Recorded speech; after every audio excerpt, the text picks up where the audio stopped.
What's up everyone, today I'm going to be making a lo-fi beat using my guitar. A lot of the tracks I've made on this channel so far have been keys based, so I'm going to start this one off with the guitar and work it from there. I'll start playing a demo of the track in the background. And for those of you who are interested in the guitar, this is my new Fano JM6.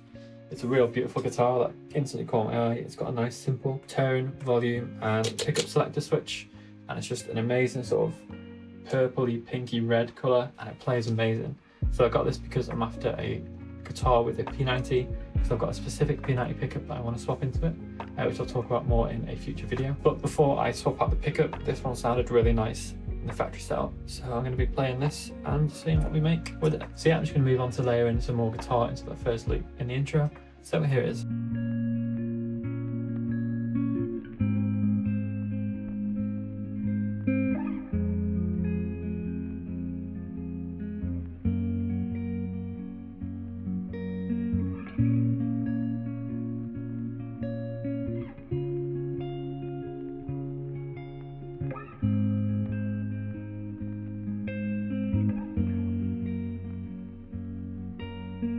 So I'm liking the direction of this already. I'll break down the guitar chains in a minute when I move on to the Ableton part, but for now I'm just going to get some piano down, and then I'll record a drum loop and some bass, and then onto the Ableton project file.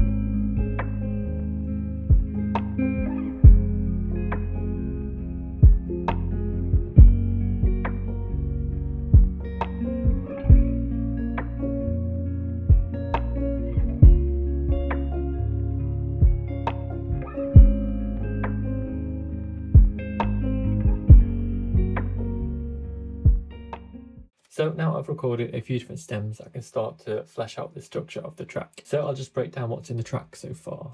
Started off with this final noise in the background. As always, make sure that the noise that you use isn't too muddy, it's not got any horrible low end or any distortion or anything like that, which a lot of people do. If you just throw on the isotope vinyl plugin, it's not going to sound that great. And next up, I've got the first guitar recording. So this has actually been flattened, which means I've right-clicked, pressed freeze, and then again right-clicked, and it'll give the option to flatten. And it just effectively records the sample with all the effects hard-coded in. So now it's just an audio file rather than a track that's using up the CPU. The reason I flattened it was because the plugin that I used, Soothe, on top of it to get rid of some of the muddiness in the low end, is quite a CPU intense plugin. So easy to just flatten it. And now I've got a cleaner guitar recording. I've not actually done that yet to the guitar recording number 2. This was the second layer. So 1 and 2 had the same effects chain. So typically I'll have amplitude 4 on there just for the cab simulation. You can see here it makes it a little bit more muffled. Usually it sort of cleans it up a bit. I've thrown on a heavy saturation, just Ableton stock saturator. I've then got a compression because it was quite quiet. I didn't actually reach much of the limit. Peaked a little bit there, but for the most part it's just being used subtly. On top of that, I usually throw on a dark hall preset. It's just become the standard for my guitar recordings. It just makes them feel a little bit bigger. I cut the high end, keep the low end. And then on there, some convolution reverb, and then even more reverb with the spaced out. So the convolution's not doing that much. And then the real spacey vibe is coming from this Baby Audio spaced out reverb. You can hear a real difference there. So the guitar chain was the same for the first one as well, before it was flattened. Next up, we've got this keys group. So this is actually the Imaginary piano, panned left, and Lecco panned right. This is something I've been doing quite a lot recently as well. If you take two different piano plugins, you can just give it a little bit more stereo width by having them both in there, panned different ways. but I actually re-recorded onto a new audio track. So this one is just that, but flattened basically. And then got the kick, the highs and the bass all in there. So I'm probably going to get the kick to come in around this mark. So what I'll do is delete the kick and the snare. Keep the bass there. I'll just duplicate that a few times. With a break in the middle, I'll get rid of the drums. I'll keep that throughout for now. Usually what I do in a more complex track would be to record a sort of B part to the guitar and then again to the piano, but in the interest of keeping this simple, I'm just going to have it play throughout. And I'm just going to group all of the instruments here. And I'll just do a little low cut sweep at the start, which blends nicely into the track. So cut the lows and it'll sort of fade in.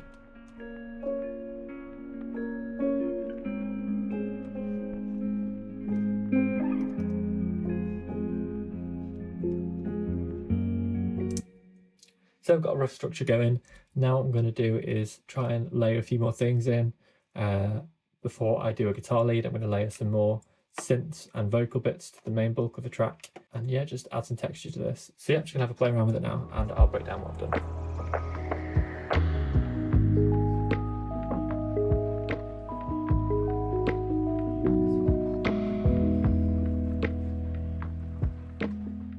So I've started bulking this out a little bit more. I've added a few different instruments, made a few changes to the arrangements to try and keep it more interesting. So yeah, I think the last thing on this one, and the last thing on most of my tracks is usually some sort of solo or lead. So this one is going to be some just ambient guitar lead with the new guitar. Often it would be guitar or it could be a piano lead, just something to fill in the gaps of the track where it sort of starts to get a little bit slow or repetitive. So I'll just show you what I've got so far. So in the instrument group, nothing much has changed. I've added an extra piano. It says Leco, but I changed it to the felt grand piano by Ulfa Arnolds in his composer toolkit. I can't say I use it that much, but it's a nice spacey one. And on top of that, I put loads of reverb with the spaced out plugin by Baby Audio. And I've put a few effects from Comeback Kid, so no delay, just a little bit of width and some special characteristics from that one. And then another little filter to lay on top of that, which I'm probably just going to widen a bit. So in the context of the track.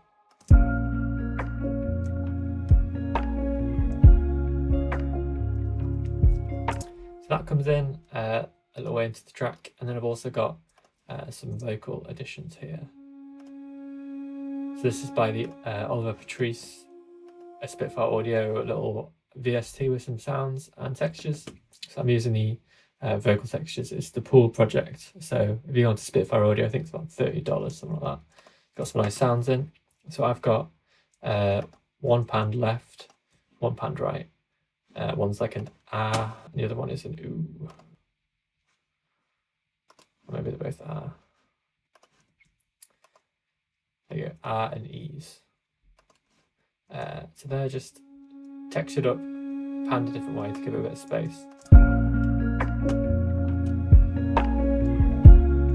So this is at the moment pre-mixed. A lot of my mixing plugins use quite a lot of CPU, so I try not to go heavy on them yet, or if I do, I'll flatten them, but I'll only do that to the essential things because I like to change and tweak as much as possible at the end.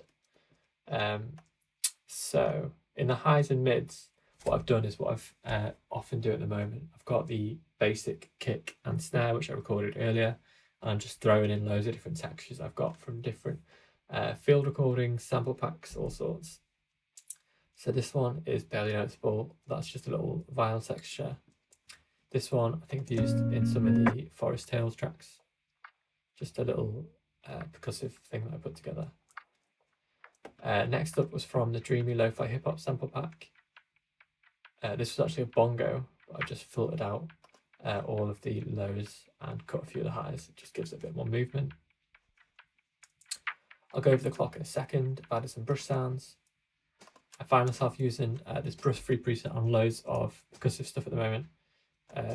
With brushes, for example, I just get the hat sort of come through without this noise, because it's hard to find really soft brush packs. So this can just get rid of that instantly. Usual snares textured onto each other. And then the clock, what I've done is in the intro, it's got loads of reverb and it builds up volume. So it sounds like this. Quiet, and then adds a bit more intensity. And then it drops in, and then I've just got the same sample just played normally. There's loads of different clock sounds on like splice and stuff like that. I just think it adds a nice little texture to tracks. So yeah, I think that is it for additions so far. What I'm going to do is just do another sweep on the instrument group as it goes to the first drop, just makes it a little bit more impactful.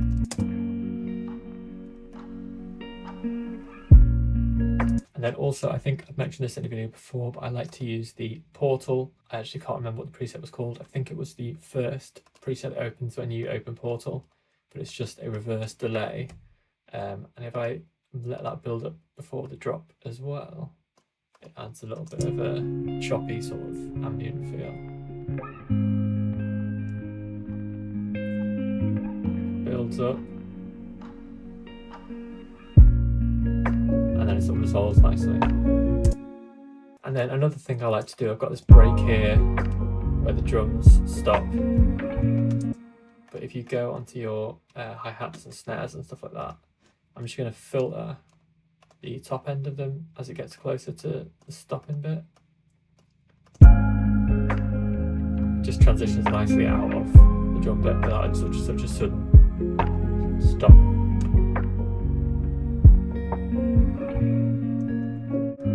And then again it starts to build here.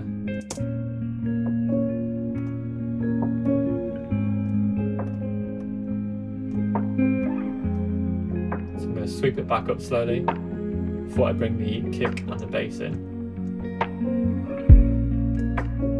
And then to also make this last bit a little bit more impactful, if I go to my first return, drop a heavy convolution on there. And then I just want this last bit to really smack with some reverb. So I'll just show automation and spike that right up there, drop it down here. See what it sounds like. A little bit more.